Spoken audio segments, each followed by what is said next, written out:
Hey everyone, this is Daniel for Rock the Code, and in today's episode, my guest is Magnus Madsen. He's an associate computer science professor at the Aarhus University in Denmark and the creator of the Flix programming language, which I found very interesting. It took a lot of inspiration from Scala. So we talk about everything Flix, effect systems, the JVM, AI, and the relevance of programming languages in this day and age, and a lot more. So if you're curious about Flix, this is the conversation to watch or listen. So please welcome Magnus Madsen. Magnus, thank you so much for making the time. It's good to have you. Thank you, Daniel. It's great to be here. How is Flix coming along? Oh, I think it's going great actually.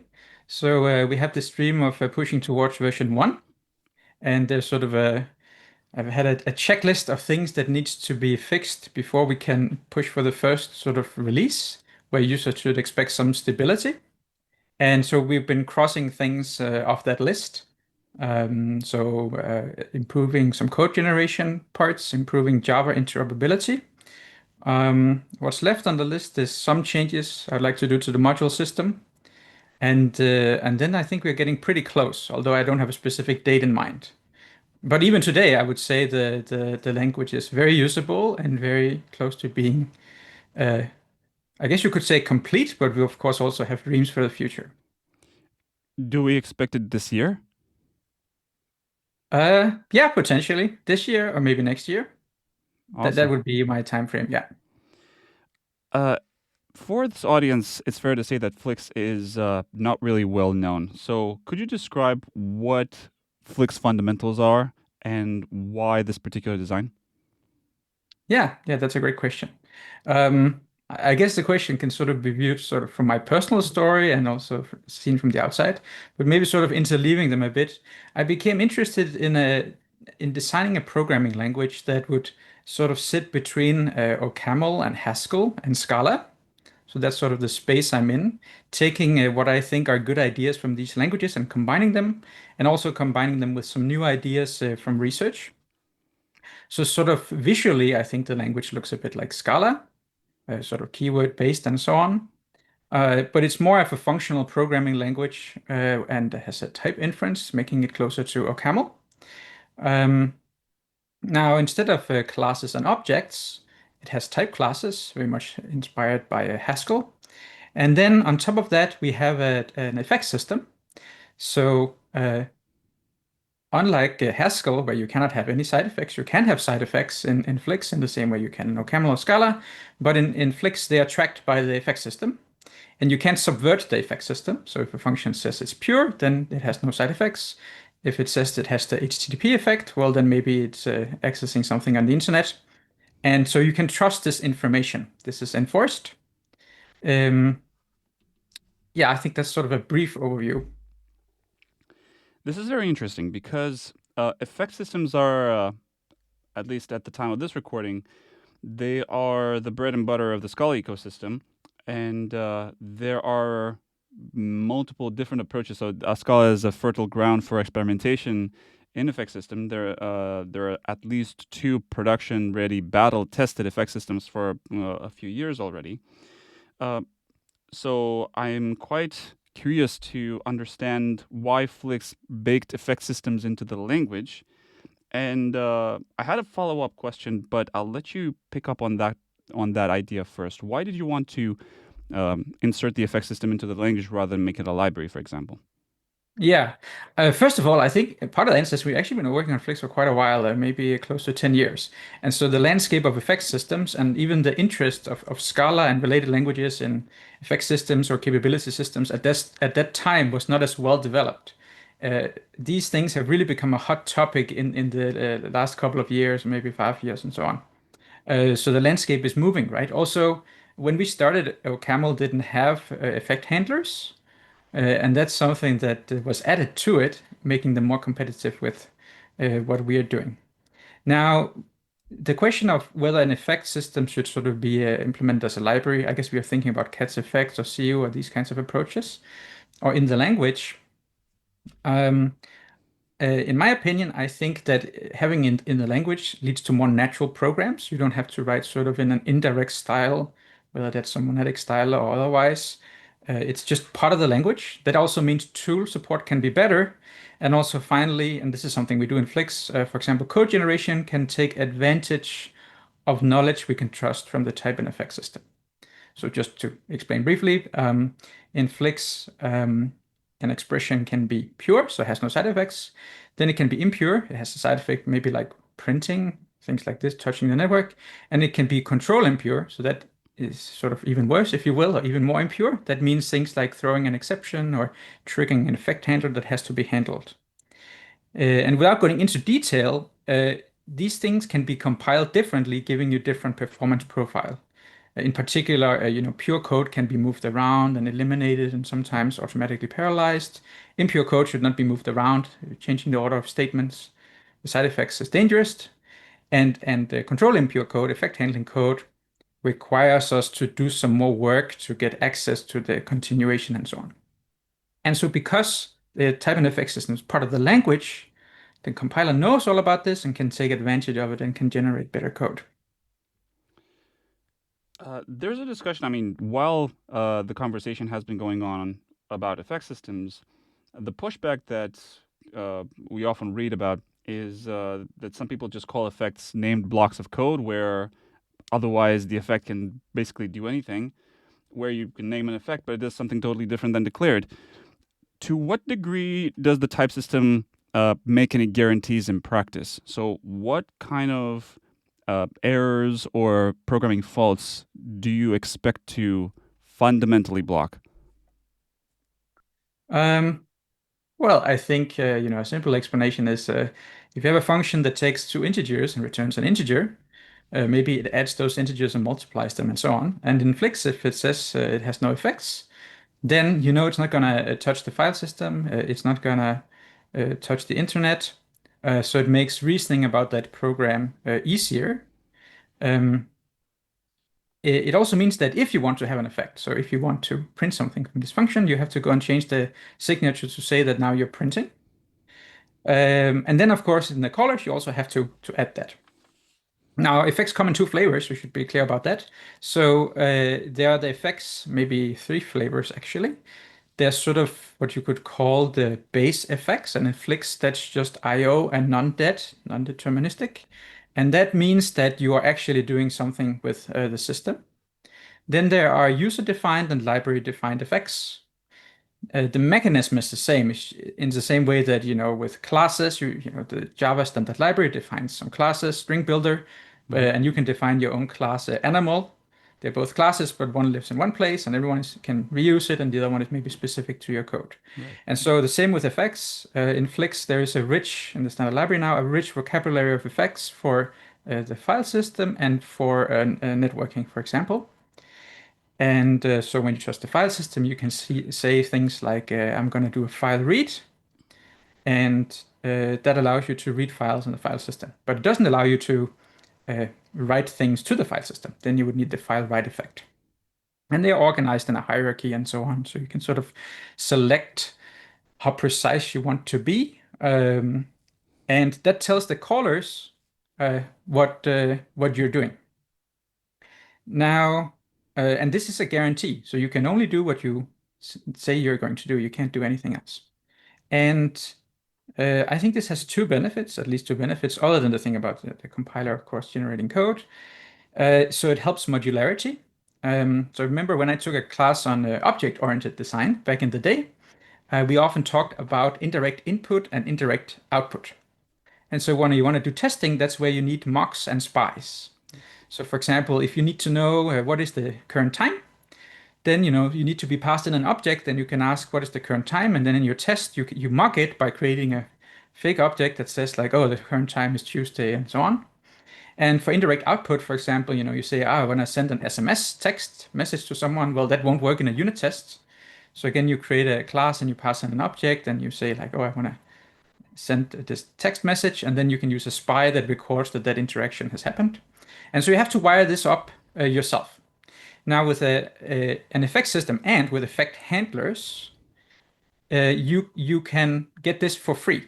So if you have a function that needs some indirect input, the time, I need to send a text message, then you would declare two effects, you would have some handlers that actually do these things, um, actually does it. But then you would also write some other handlers that just pretend. And then in your unit test, you just install these handlers. And so when the effect happens, these handlers in the unit test will be found on the stack, and you get the mocking behavior for free. So the effect system plus effect handlers gives really nice modularity properties. So it forces us into a way where we have to structure our programs as functions plus the indirect inputs and outputs they need. And those indirect inputs and outputs could be effects defined in a standard library, reading a file, could also be effects defined by you as sending a text message.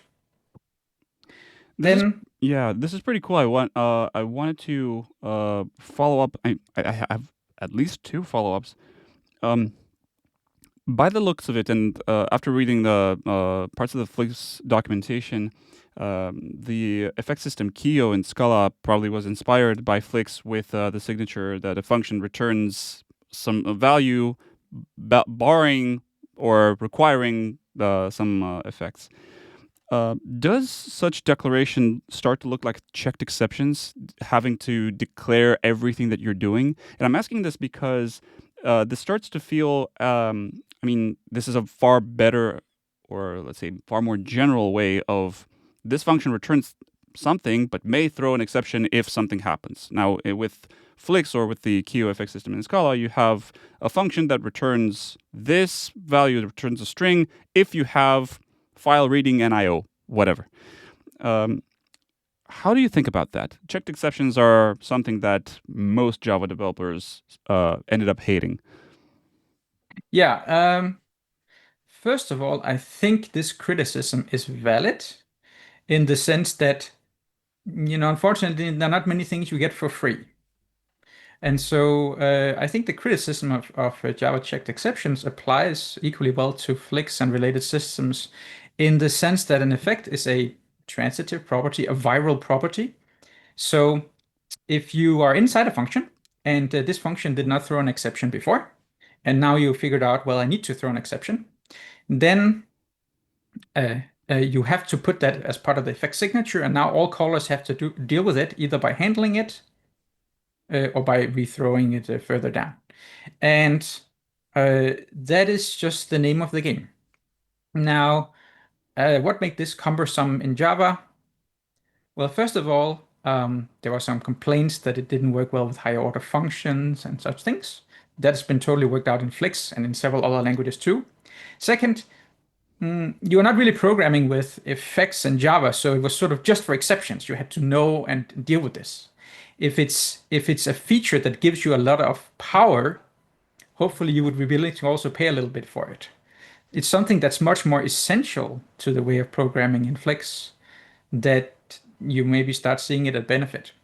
Perhaps it can be compared a bit to people who come from dynamic programming languages and then they go to a type programming language. And if their first reaction is, well, I have to put all these types, that's a lot of work. It doesn't buy me anything. Well, if you're someone who believes in static type systems, you might say, well, I mean, the benefits will come to you a bit later. It will catch some errors for you, and you will get better auto-completion and so on. And then they might say, it's still a lot of work, and I can't write my programs in the style I'm used to, which is true. So in some sense, they're right.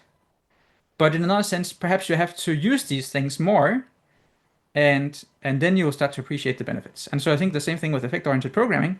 Once you start using it, and you actually understand a bit about how it's working, and some time passes by, then suddenly you see the benefits. And it's also not something sticking out in Java where it's just sort of one small aspect of the language where, oh, I have now to put this throws annotation. Uh, I think the type inference also plays a role because it can greatly help simplify the development process because you don't have to keep all the signatures in your head.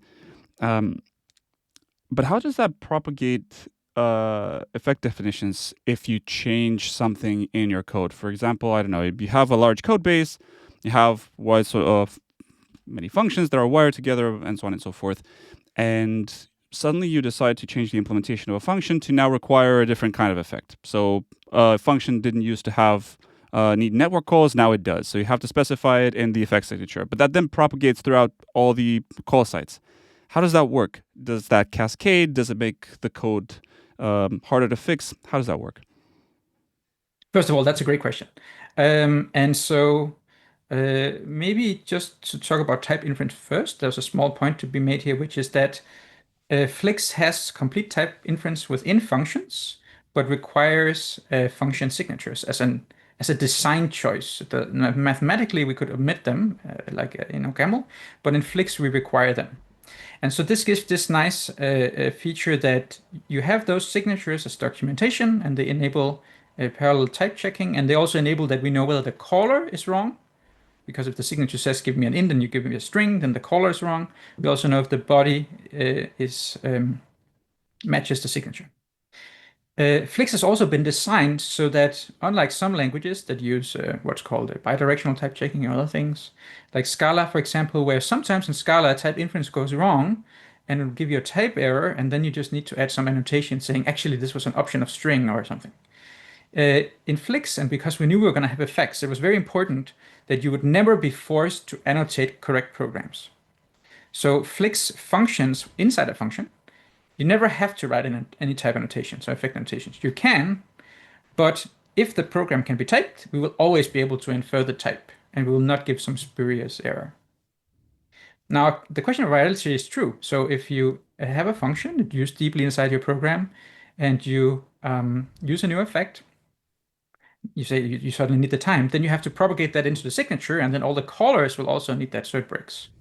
Our response to that has been that we've developed some tools, tooling in VS Code, for example, where it shows you that you're missing an effect, like an inlay hint, and you can just double click on it. So we're developing that now, and that just adds the effect. Then you can sort of quickly double click your way through adding the effect everywhere. You can also do it with quick fix. So you can sort of just, I think it's control period or something, just Mm. click. But actually something else has happened meanwhile, which is the rise of LLMs. And so now fixing something across a big code base, especially just adding one effect, can be done quite quickly by an LLM. So before where it could be a major burden, I think today actually doing it is not that much of work. But it has to be done. Yeah. I had a couple of follow-ups to that, but now that you mentioned AI, it's very tempting to go there a bit. Um, Maybe we can wait with that. Yeah, that's a whole big thing. We should talk about that. yeah. Uh, why? I mean, okay, I'm gonna go into the AI thing a bit. Okay, we're going to the AI already. All I right. can't. I cannot Yeah, resist. it's the What's elephant in been the your room. experience with LLMs and Flix? Yeah, that's a great question. I first of all, I do prefer to call them LLMs because I'm not sure yet the intelligence is there. But these are very powerful tools that will play a huge role in the future. No doubt about it. I mean, there are many issues to be worked out, and questions about legality and so on. But just with it, from the technical point of view, here's what I can tell you. These LLMs are trained on the Flix source code. They're trained on the Flix book, and they've seen all the Flix examples. This already means without any extra information. Oh, and our research papers too. So they already know all this stuff. They even know concepts like associated effects and so on. So they're quite capable of writing Flix code uh, out of the box. Especially when you do agentic programming and you let it run the compiler, because then the compiler, I'm proud to say the Flix compiler tends to generate great error messages. And the agentic harness just means that even if it generates something that's no longer valid, it will just see that error message and fix it. Now, one thing you've done further is that because the Flix language has been developed over some time, so syntax has changed a bit, best practices have changed a bit, and also the LLMs could be, in my experience, 6 months behind. And also sometimes it's not clear that they prefer more recent information to older information. There is now a page in the Flix documentation called For LLMs. This page explicitly outlines what has changed and also some rules about don't do this instead. Uh, for example, there are some cases where it uses like a non-Flix idiom. And so it just explains like you might write this, but you should really be writing it like this. And so sometimes I will just feed it that one page. And that basically sort of brings the model up to date, of course, spending some context. And when you do that, it doesn't even make mistakes anymore in the syntax and types usually. How do you sell Flix to an AI native audience? I mean, given the fact that I mean, this is a common theme across many non-mainstream languages. LLMs are trained on the mainstream stuff, on the Pythons and on the JavaScripts and so on. And so it is tempting to just stick to those languages, given the fact that LLMs have more experience with the said languages, and just avoid the niche ones because you don't have good faith that LLMs will generate the best practice or even just correct code. How do you position Flix for that?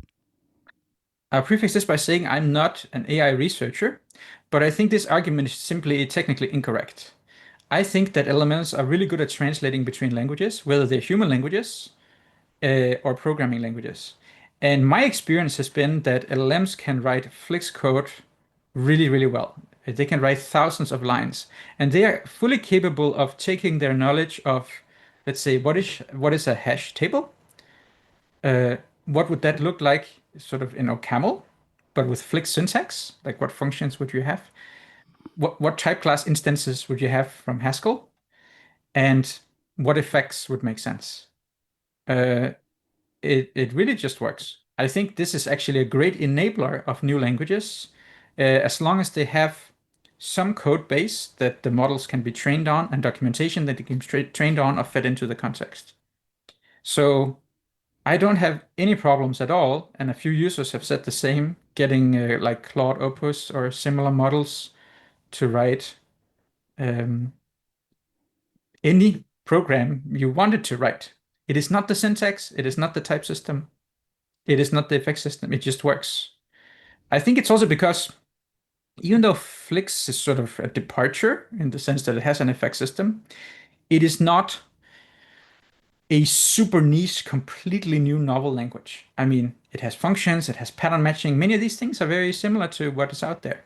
Maybe if you had some new, completely different logic programming language, like maybe Verse, but maybe even more, like to the 10th degree, then I could see problems with LLMs using it. But given that, Flix tries to basically make some bold moves in specific directions, an effect system, and there's some logic programming aspect with Datalog and some new combination of features, then the rest is more or less standard. How do you gauge success for Flix, given the ideas that you want to put together and show to the world? How to what's success in your terms? Well, we always talk about in my research group about becoming rich and famous. So I don't know if that will happen, and that's also okay. So I think there are two ways. One could be if some people use Flix and are happy with it, and we have some early adopters who are using it and happy with it, also in an industrial setting.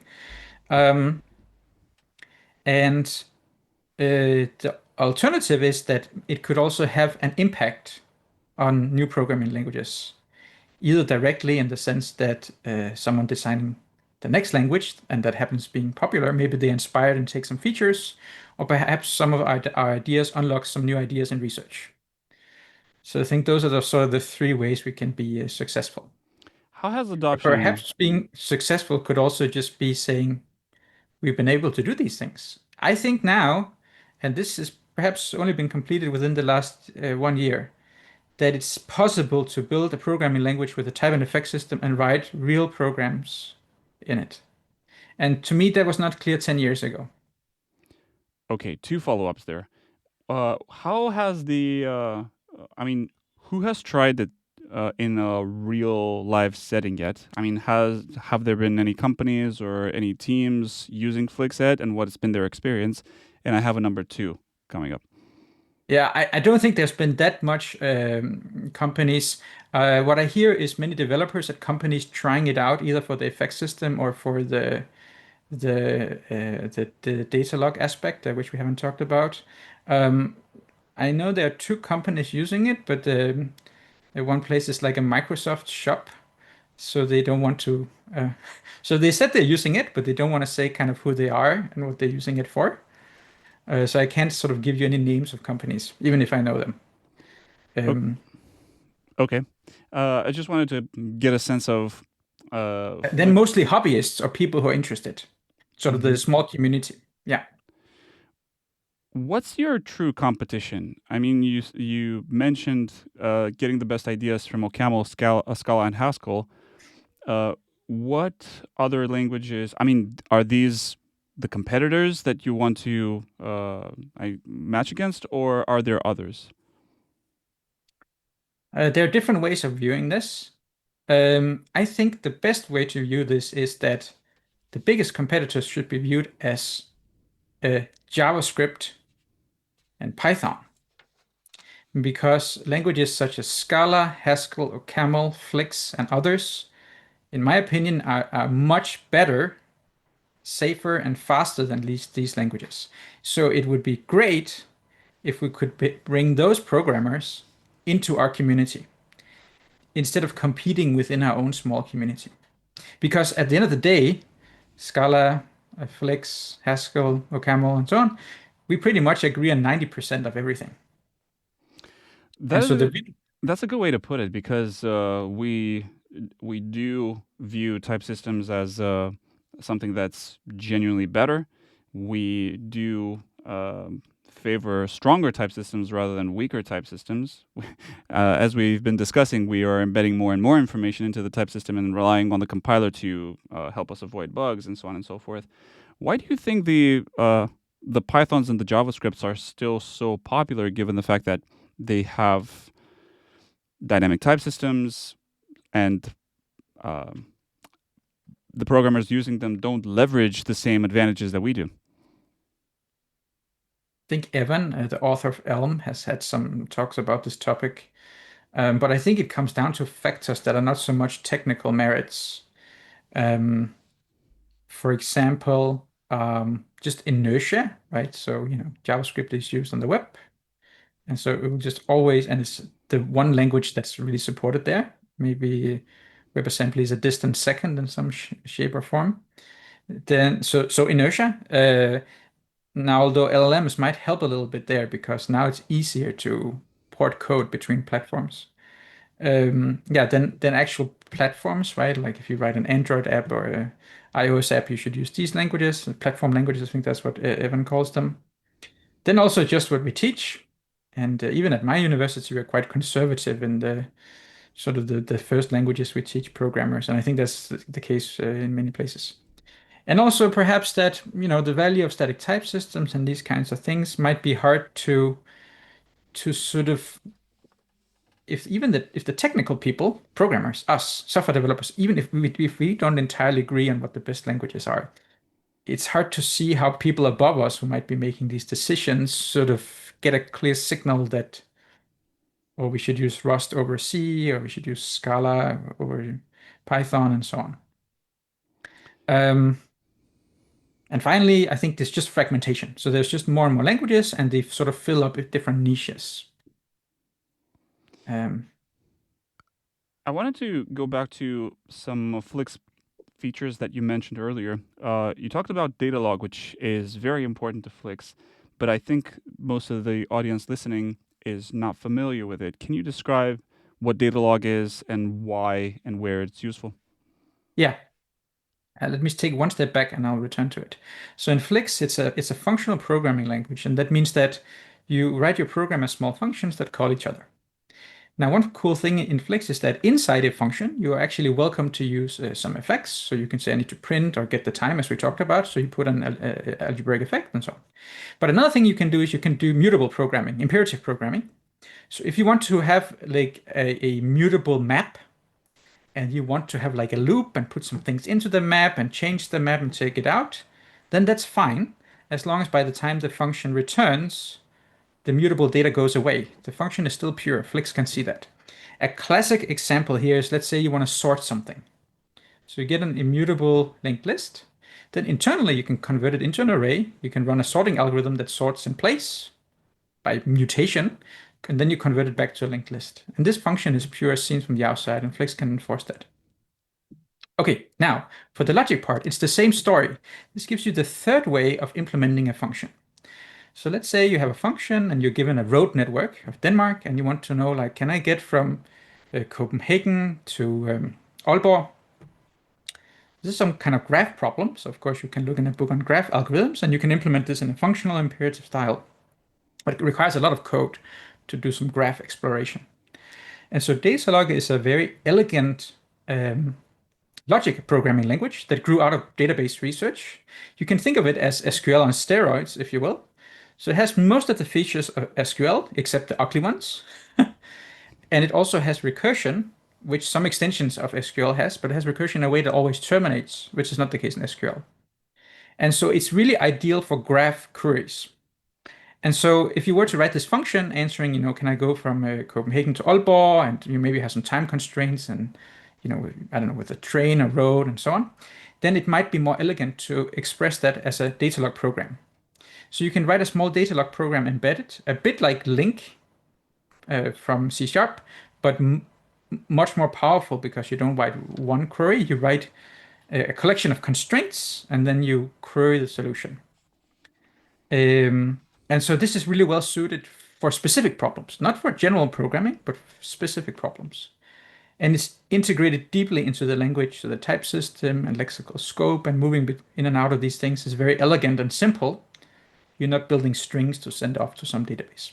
It's also very efficient. For example, you get parallelism for free, at least if the underlying graph has some structure that allows some parallel evaluation. So that's sort of the short story. So you can write functions in three ways. Functionally, four ways. Functionally, purely functional. Functionally with some effects. Imperatively, or you're using logic programming in the form of Datalog. And a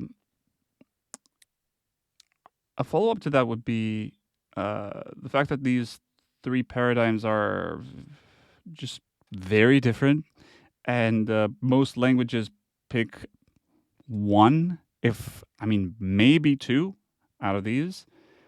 What's the unifying claim? I mean, these seem to be like very disparate. I mean, separate ways of using the same thing.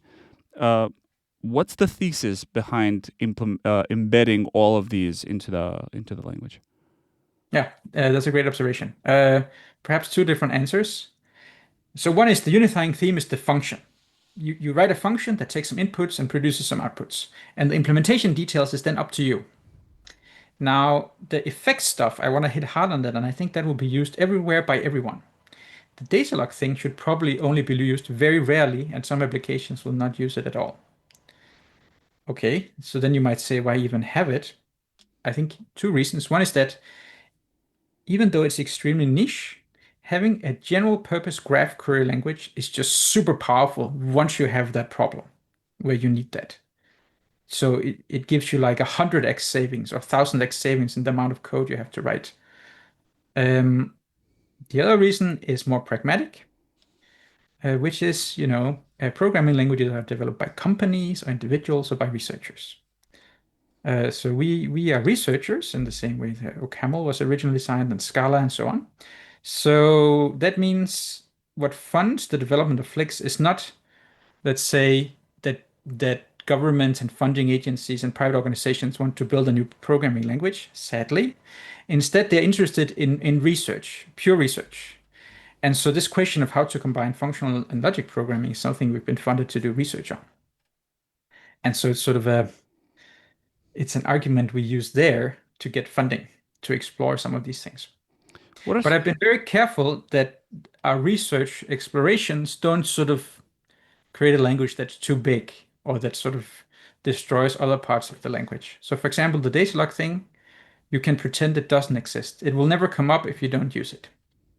And it doesn't hurt any other aspects of the design of the language. one criticism of research languages, even Scala, is the fact that it's, I mean, from the point of view of the criticism, is that it's detached from the industry needs and from the real life software development use cases and stuff. How do you plan on mitigating that for Flix?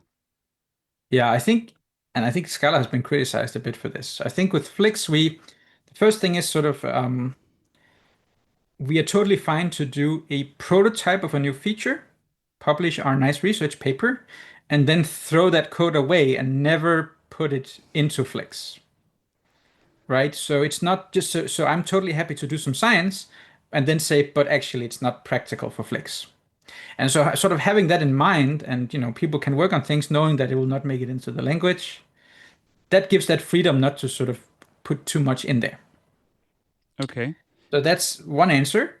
The other thing is that um, I think it's true that it's hard for researchers to listen to industry needs, but that change, unfortunately, also again has to come from the whole setup of the academic structure and how we're funded.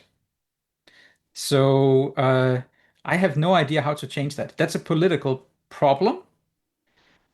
Or it would be great if some of the richer companies could, as Evan has been advocating for, could give some money so that we don't just have to produce PhD students, but could produce sort of more stable implementations or add features, I don't know, a fast JSON parser, whatever, that industry needs, but sort of, a researcher shouldn't spend time on. So I don't know how to solve it, but it would be great if sort of those two things could change a bit. How do you plan on getting feedback from the industry as you plan on publishing Flix and making it available to a wider audience? I'm guessing that you want to listen to their needs and see how Flix is used and address pain points and eliminate frictions and so on and so forth. Yeah, so I think, we are encouraging people to come talk to us. We recently moved to Sulip or email. I also talk to people sometimes on Zoom, basically doing what I can to help. We also really try to build a real thing. So that means that we never have the prototype mindset. We try to have the right architecture. We have 16,000 unit tests that have been written manually before the advent of LLMs. Now we have even more. We have excellent Visual Studio Code tooling that uses the real compiler. So trying to address all those things you would want a real tool to have. We listen to comments on Hacker News, perhaps less on Twitter and other places. And one thing I've told people when they write me that they are sort of thinking about using for some companies that here in the beginning, at least, we're sort of happy to offer some free tech support. And especially if they should encounter some bugs or something, we can move very fast and fix those things. Of course, I can't give them library X that they might need for their work, but I'm thinking actually maybe LLMs will sort of cover that gap. How has the tooling effort been? I mean, you have specifically prioritized good VS Code support using the error messages from the compiler. So whatever the compiler gives you, the VS Code highlights correctly and with the exact same error message and stuff. What's been the development process there? Yeah, so I think from the very beginning, uh, we tried to design the compiler such that it would be the compiler that would be used in any IDE, and for package management and for generating API documentation and sort of everything in scope of the language. And that has been a bit challenging, but now, for example, when you're writing code and you want autocomplete within 50 milliseconds of a program that doesn't even parse, but autocomplete should be type aware for this incomplete program. And so I think you're very proud that we've managed to build a very, we call this resilience. So it means that programs with lots of errors in them, we can still parse them, name resolve them, type check them. So we can provide all IDE infrastructure like you experience in IntelliJ, where you can even refactor a program that has a syntax error. We can also do that. And then we bet on LSP and VS Code. So we sort of have both, but we have more VS Code. There are things that you can't do in LSP. The So we language have some server extra stuff. protocol. Yeah, yeah. So we have some extra stuff on top to make the VS Code experience really nice. And so that's a decision we've made, and so that's influenced all our design in the compiler. That we want to be the source of truth, so we never have this experience that some languages have, including I think Rust, where there's the compiler and then there's the tooling, and they might not even agree on whether the program has a type error in some corner cases. And this is just an endless stream of bugs. So this just can't happen in Flix because it's the same thing. Why did you say that the effort on tooling was difficult for you? Well, because a normal phased compiler will check the program, and then if there's an error, it will stop. So for example, if a name can't be found, it might stop. But when you're building tooling, you have to keep going. So even also, for example, if a type is declared twice, that's a problem. But you have to keep going because you want to get through all phases so you can provide type information, so you can hover on everything, jump to definition, and so on. And this means that the invariants you usually have, for example, normally when you get to type checking, you can assume variables are declared and you can find the declaration site. You can assume things are not declared twice. All these things, all those invariants no longer hold because the program could be totally broken. And so it means you have to do a lot more defensive programming and live in this world where your input is not satisfying any real nice invariants. I mean, if then else statements missing the conditional branch, things like this. Um, and so you have to ask yourself more general questions. And that's a challenge, both how you implement it, if you are aware, and also sort of sometimes simply forgetting that. So there was a bug recently, right, where it's like somewhere deep in the compiler, there's an effect operation. So you look up the operation to find its signature. And then there was a key not found. And that's because if someone had declared the same effect twice, but with two different operations, then you might be looking for operation A, but the duplicate declaration only has B. And if you look it up in the duplicate, you don't find A. So you have to merge them, but you also have to be careful when you merge them because what if the signatures are different? So things, usually you expect this data to exist and have the shape, those things don't hold. So that's what makes it harder to write a compiler that is resilient.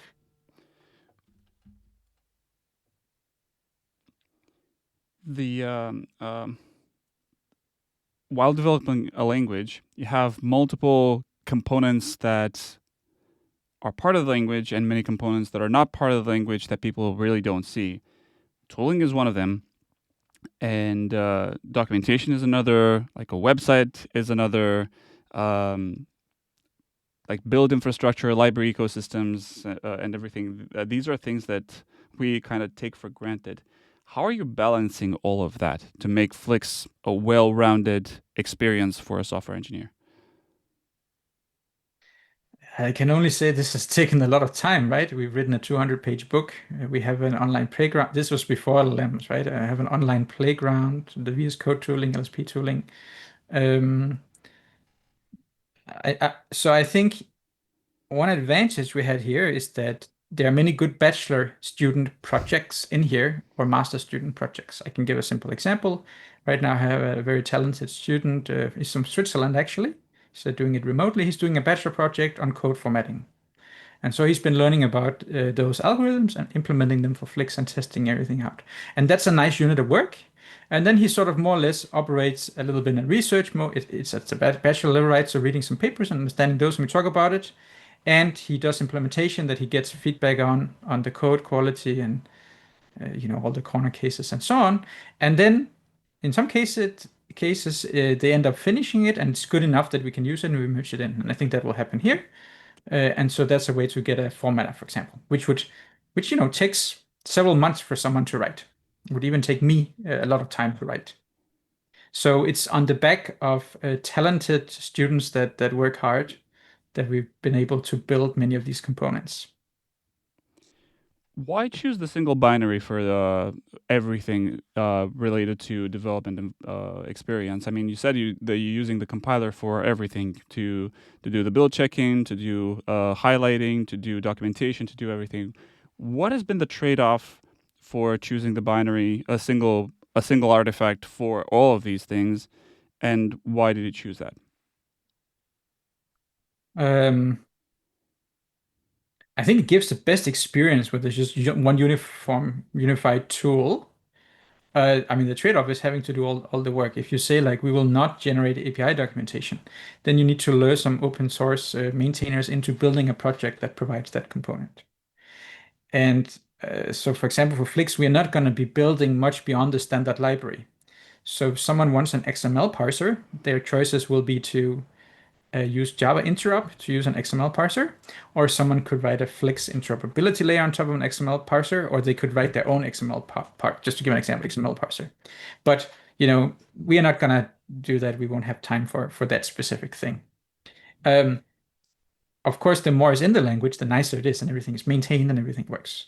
Um, so for me, I thought about 10 years ago that too much tooling, Camel and Haskell, perhaps even in Scala, was left outside the compiler. For example, I remember I have this frustration with both Scala and Rust where this agreement between the tooling and the compiler. And I just didn't want to have that. Yeah, I mean, in Scala, some tools, some development environments actually duplicated large chunks of the compiler work just to be able to highlight what the compiler would otherwise show you. So yeah, Isn't there even, so we are still in Scala 2, I'm a bit ashamed to admit, although we are forward compatible with Scala 3. So the Flix compiler is implemented in Scala. So I always say like Flix is implemented in the next best programming language. You might say, why haven't we implemented it in Flix? And that's also a long-term goal. But from an end user point of view, it doesn't matter so much what language your compiler is implemented in. Also, the Flix runtime and Flix standard library is implemented in Flix.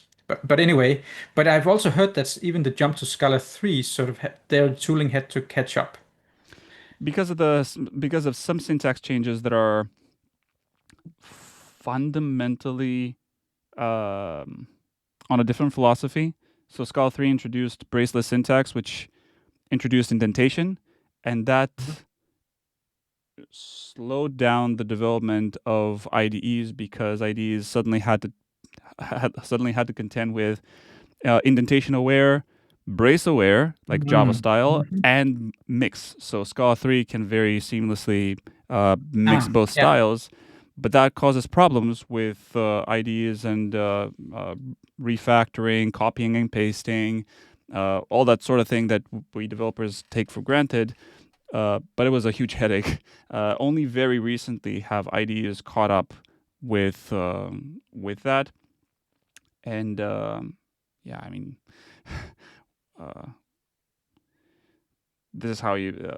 This is the So trade-off. I can say in Flix, for example, it's not always this easy as I'm going to describe it now, but for example, if you add a new keyword to Flix, with that place in the compiler where you add the keyword, that means that you automatically get a syntax highlighting in VS Code, semantic highlighting of that keyword. It means you get a right error message saying that this is a keyword, can't be used as a identifier. It also means you get autocomplete of that keyword in the right context because everything is hooked into one code base. So when we make changes or add things, usually the tooling comes more naturally and for free. So you don't have to wait for components to catch up. Uh, Another example that's a little bit cool, I think, is that we have a semantic syntax highlighting. So just to explain what the difference is, many languages have a syntactic, yeah, I guess you could call it syntactic syntax highlighting. What it means is that you run some regular expressions and it tells you, oh, this is like this looks like a keyword, this looks like this and that. But for example, you can't use type information, so you couldn't distinguish between like this is a string type and this is something else. Semantic highlighting, which is something supported by VS Code, and some languages, such compilers have it, means that, for example, in Flix, we can color effects with different colors depending on what we want. We can color local variables different from formal parameters and all this stuff. And so I implemented that so we could use it in VS Code. But then later, I also started reusing it in our error messages. So now when you get an error message and it has to show you a fragment of a Flix program, that is actually fully highlighted in the same way it would be in VS Code because we know what all the tokens are semantically, what their types are, and so on, what they resolve to. very So cool. that's another benefit of having everything together, is that we have colorful error messages. Very cool. One more question about the tooling. Uh, Flix has the philosophy of no warnings, only errors. I wanted to ask about that. How do you think about that, and how did you arrive at that decision? This is very controversial. Um, I think this is from Go, and I think we've been joking. This is like the only thing Go did right. That's perhaps a bit too harsh. The problem with warnings is that what does it even mean? And what prevents warnings from becoming sort of like someone is like, well, this doesn't look too good, but we can't really decide whether it works or not, so we'll emit a warning, and now you have hundreds and hundreds of warnings. And warnings put the responsibility on the developer to decide whether it's a problem and then to suppress them or not, enable them or not. And so in Flix, we decided that we would not have warnings. So we always have to decide that either this is always banned or it's always allowed. And then at least we have a clear message.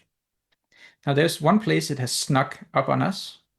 So just to what distinguishes a warning from an error is that when there is an error, your program does not compile, so you can't run it. Of course, this is very frustrating because then you have to go and fix it before you That's why I get to run it. asked. Yeah, but there are actually papers, by the way, that show that um, if you are stricter on the errors, let's say an unused local variable, unused local variables in production code are strongly correlated with defects. So if your end goal is to avoid defects, you should not allow unused local variables. But people, of course, very upset about this. There's one place we do have warnings because we really can't not compile those programs, and that's for deprecation. When a function is deprecated, we do have to issue a warning because not compiling a program when a function is deprecated is a little bit like having just removed the function. That's sort of the only exception to the rule, I think. I wanted to ask about the fact that package managers are effect aware. Can you tell us more about that and why do you think it's useful? Yeah, that's a great question. So this is something we've been working on recently. So one thing we've seen is that there have been a lot of these supply chain attacks, especially in the Node.js ecosystem. And so I think briefly that the idea is that you write a small package, right? And then everyone comes to depend on it because it provides some useful functionality. And then later, uh, maybe through carelessness, you lose your credentials or you get hacked, or maybe you sell out to some criminals. But however it happens, someone gets the ability to publish a new package. And so they're going to publish a new package where they're going to have some code in there that's going to run and that's going to look for your Bitcoins and your SSH keys or GitHub tokens. And then as soon as you run your own program that depends on this on your machine or maybe on your customer's machine, this attack happens and it's very powerful. And so, what we are thinking, hey, an effect system tells us what code does. And so what we have is sort of what you could call an effect-aware package manager. Not going into the details, but the idea is that we assume at some point you introduce a new package to your project, and we assume if at that time it's not been compromised. And then we are going to record its sort of API service in terms of effects. And so now and also when you import the package, you can say sort of whether you trust it or not. So you could say you don't trust it, and that's the default. That means that things in the type system that could lead to unsoundness, like casts and so on, are disabled. So then you get an ironclad guarantee that the effects it says it has are those effects. So for example, we talked about a file read. Well, then it will only be able to read files. It won't be able to write files. Now, file read allows you to read any file, but you could install your own handler where you check whether the file name is one of those files that you wanted to read. So you can even do some defensive programming in that way. Now, getting back to the package manager, the point is that later, if someone manages to take over the package, they cannot publish a new package that uses more effects. So if it was using file read and now they say, oh, I need the ability to execute processes, like to create a new process, a shell command, and I need the ability to access the internet. Uh, that will then definitely generate a warning, well, an error actually, by the package manager that says that there could be a supply chain attack happening here because the package needs more effects than it had before. Do you trust this? And then you have to make a decision. That's very And so cool. that's what our effect aware package manager does. That's very, very cool. I'm guessing, with AI generated code, this is probably going to be an extra bit of safety. Uh, Yeah. is it fair to say that you're betting on safety by the type system in Flix for the AI age? Uh, well, I mean, 10 years ago, again, this wasn't a thing. But yes, we are really. So I can also phrase it differently. We put an effect system into Flex. And so we wanted to give maximum value. So, of course, why wouldn't we also use it in our package manager to at least try to prevent some, not all, but some supply chain attacks? So, yeah, Flix gives you lots of static guarantees. and they apply whether the developer is um, clueless, the developer is malicious, and so on. I wanted to ask about the JVM because we haven't touched upon that. Flix is primarily targeting the JVM, which is getting some pushback lately. If you were starting Flix again, I don't know, in 2026, the time we're recording this right now, would you still choose the JVM? Would you choose a different approach? I think so. And it's because, and I've also heard some of this pushback, right? But um, functional programming languages and languages in general that are not as low level as C and Rust, they typically require some runtime that enforces certain guarantees, and that is also available on multiple platforms. And the JVM just has so many advantages. So it's available on pretty much every platform. It generates a very fast code, especially if you know how to generate good bytecode. Surprising fact is that some Flix programs are faster than Java programs. I wanted to ask Now you about that. might, okay, we can, yeah. And it has a state-of-the-art garbage collectors in plural even, so you can switch between them depending on your workload. It has tons of tools for profiling, debugging, introspection into it. It's maintained. And so the only alternative is there are two alternatives. Can you find a better VM, or are you going to write your own backend? And writing your own backend with all of these features is extremely time consuming and a big project in itself. So that's not really viable. Of course, there's what is it called? LLVM, Hmm. or some of the others. You could try those, but you still end up having to write a lot of these pieces yourself. So I think the only real competitor is WebAssembly. Yep. So I've been waiting the last 10 years for WebAssembly, 5 years. And I think finally with WebAssembly 3, they are getting really close. Now they have tail calls, garbage collection, some multi-threaded story, but they still don't have a good story for interaction with neither the DOM nor file system nor network. There are APIs there, but they are like marked version 0.2 and so on. So uh, as of today, I think the JVM is still the state-of-the-art virtual machine, Are you even with all targeting? its warts. Yeah. Are you targeting other platforms? I don't know, post 1.0, maybe WebAssembly or things like that. I have a long-term dream, and we're sort of slowly getting there also with the module system that we'll sort of be able to confine Java stuff to certain parts of the standard library, and also to in Flix you write with effect handlers, and it's only the terminal handlers that should really the actual handlers at the end that should use Java interop. And so unlike Scala, and this is fine, in Scala you write in a mix of Scala and Java, and it works really well, and that's fine. You can do that in Flix too, but that's not the recommended way. Instead, you should try to isolate Java interop to these specific places. If that, if you do that, and if we also manage to do that, it would be much easier for us to support more than one platform. And then that could eventually, I would hope, be WebAssembly. But I don't want Flix to target like just a collection of platforms. I really wanted to have one platform, maybe two, and then the other one would be WebAssembly. Right. You said earlier that there are examples where Flix generated code is faster than Java. Can you tell us more about that? Yeah. So another design decision that was controversial maybe earlier, but less and less over time as computers have grown faster and so on, is that Flix requires the whole program to be available. And it's not a modular compiler. This means that when you change your program, we actually have to recompile everything. Now, the compiler internally has some caches and so on, so it's a little bit more complicated than that. But on the other hand, it means that we can do two things. We can do what's called monomorphization. So this is a technique that avoids boxing of primitive values.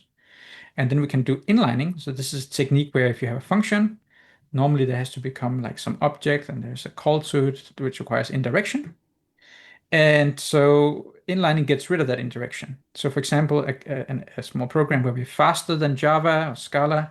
Could be if you have like a list of integers and you map a function over it, adding on to the integers. Then in Flix, we won't have to box the integers.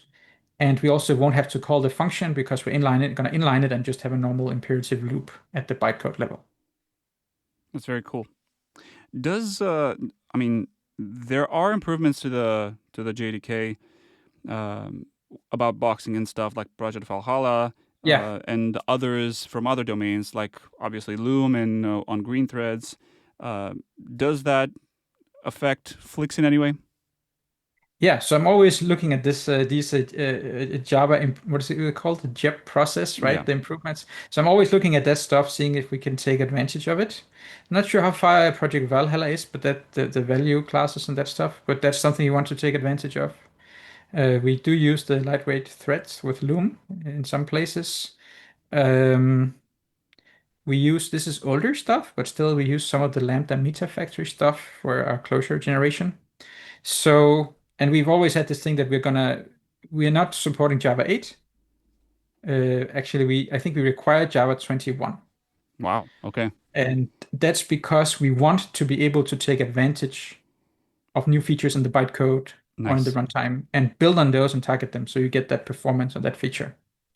And I think that's okay for a new language. Uh, if you're still on Java 8 or Java 11, um, then maybe Flix is also just not a good match because I don't know why you would make a very conservative choice in JVM and a very non-conservative choice in your programming language. That's smart. One more question about Java.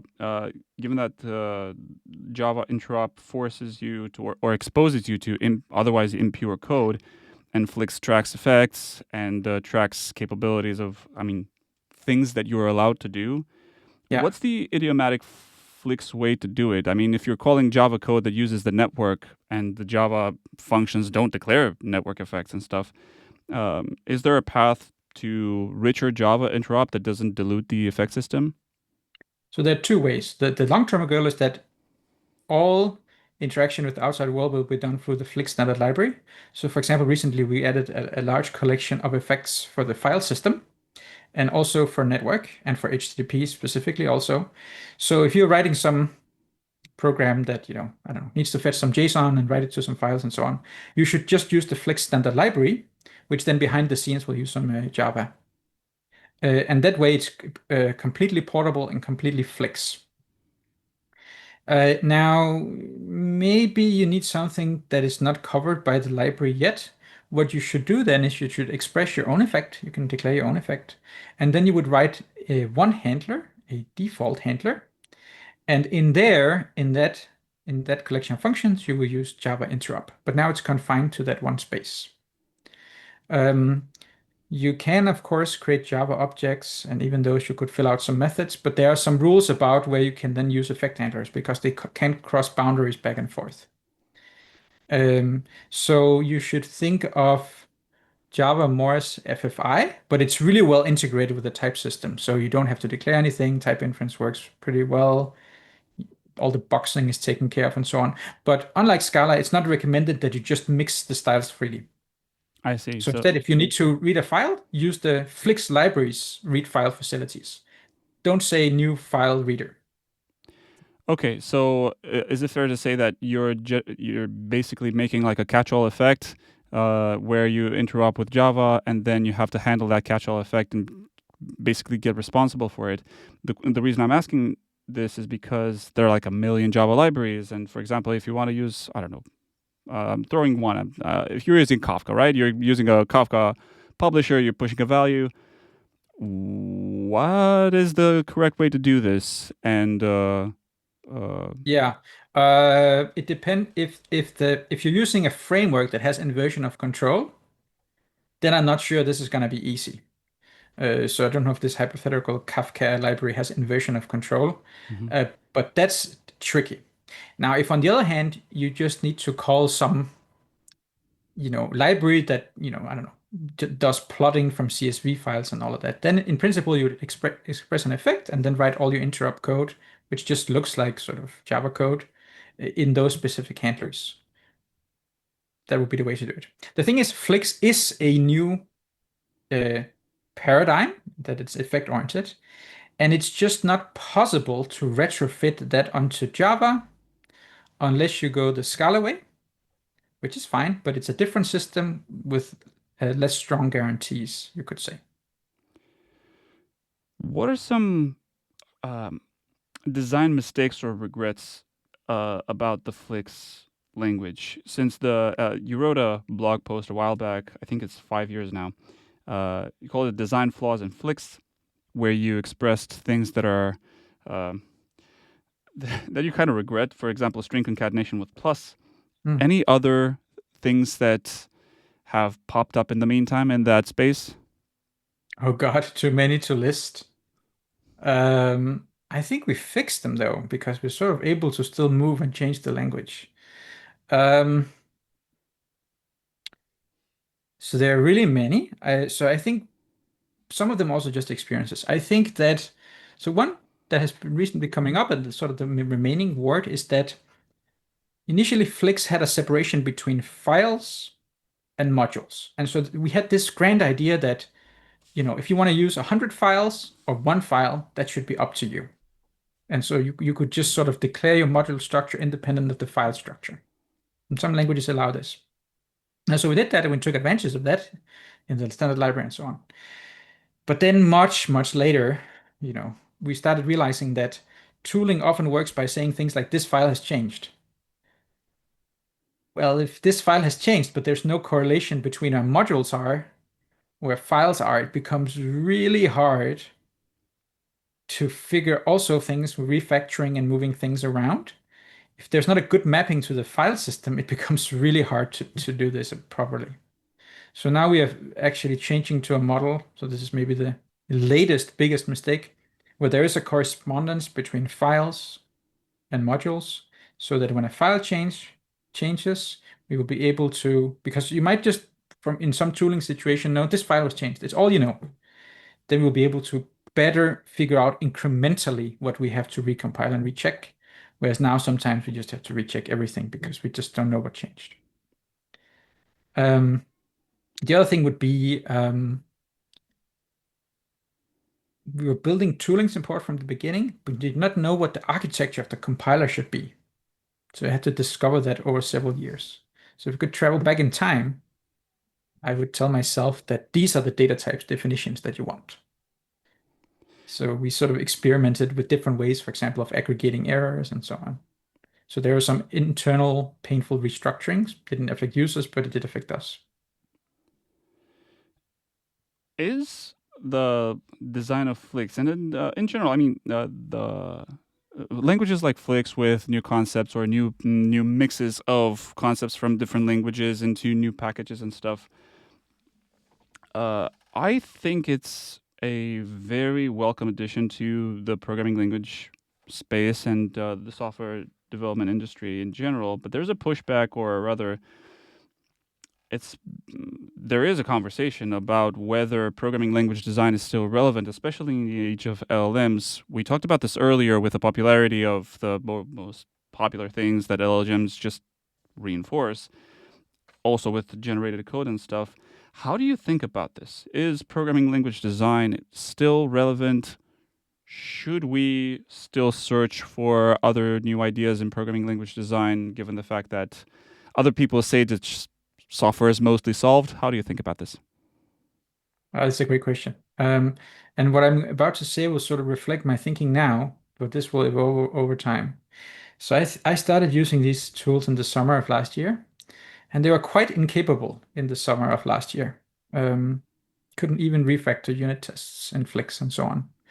And then they became quite capable. I think people identified December, January. That was an Um, inflection point, like summer, winter last year. Yeah, yes. And and not everyone was using them, so some people still not really tried to use them. And then I was talking to colleagues, fellow PL researchers, and so on, and I think everyone started on what is it called, like the 5 stages of grief, which is like the denial and anger and so on. And I think there was a lot of that. And then you get to acceptance, which is that there is no way these tools will not play a major role in future software development. This is just a fact. So you can say, oh, they're too expensive, but that will come down. Then there'll be open models. They hallucinate. They hallucinate a lot less today than they did in the summer of last year. And they just boost productivity. Also, people might not, I mean, it's also much more nuanced, right? So there's a difference between giving a prompt that describes a very detailed small refactoring. You're going to be pretty successful at that versus giving a vague prompt to vibe code an entire piece of software. And what can your expectations be for those two scenarios? Okay, And so then I think everyone, both in industry and in PL research, who has seen this is now going through this crisis of what does it mean? And, is programming dead and so on. I think if you take a step back, there's this thing where often technology in the beginning can be a little bit overhyped.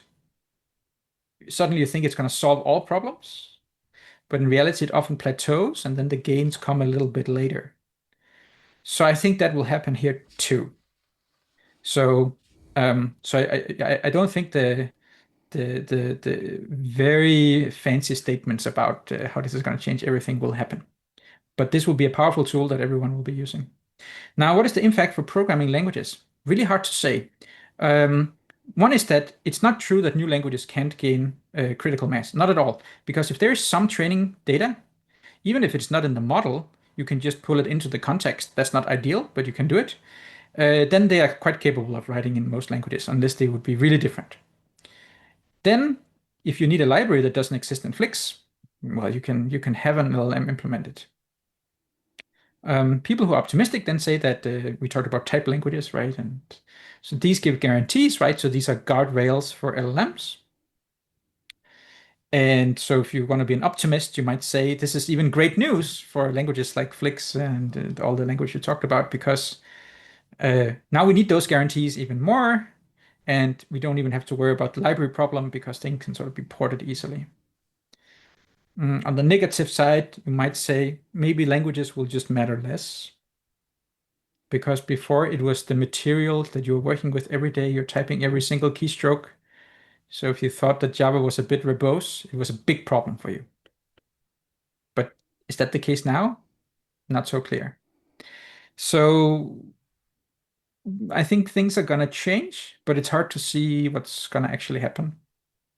I can't predict whether this I can't predict whether this means that the entrenched languages become more entrenched, or whether it's an opportunity for new languages, or whether languages just matter less. I had two follow-ups, but I can probably phrase them in one question. Uh, the Flix language was an almost 10-year effort. You mentioned that earlier. Uh, and I wanted to understand how you maintained motivation for Flix, given the fact that it was a very heavy research language without any promise or any guarantee that it might work out in the industry or might have practical utility. Um, how do you think about that and add the AI flavor on top of that, given the fact that AI is, LLMs are changing the way that we build software in the context of the previous question? I think when you say Flix is 10 years old, I just want to say that I started working on Flix 10 years ago when I was just a postdoc. But most of the development really happened in the last 3 years when I have my big group of PhD students and postdoc working on it.